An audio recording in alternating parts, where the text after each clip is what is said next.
ವಿಠಲ ವಿಠಲ ವಿಠಲ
ನನ್ನ ಸಂಕಲ್ಪದಂತೆ ನನ್ನ ಮತ್ತೊಂದು ಆಸ್ಥಾನ ಈ ಪಂಡರಾಪುರ ಕ್ಷೇತ್ರದಲ್ಲಿ ನಿಮ್ಮ ಜನನವಾಗಿದೆ.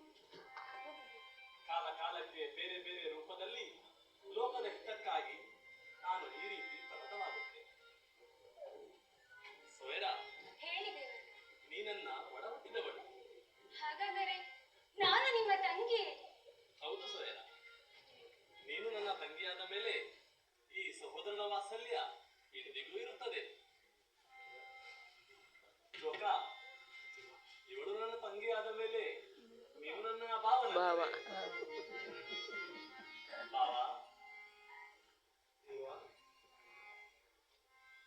ಸ್ವಾಮಿ, ಕಣ್ಣು ಮುಚ್ಚಿಕೊಂಡು ನಿಮ್ಮ ಈ ದಿವ್ಯ ರೂಪವನ್ನು ಕಂಡಿದ್ದೆ.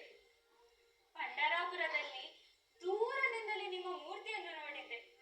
ಆದರೆ ಇಂದು ನಿಜ ವಿಠಲ ದೇವರನ್ನು ಕಂಡು ಧನ್ಯಳಾದೆ ಸ್ವಾಮಿ.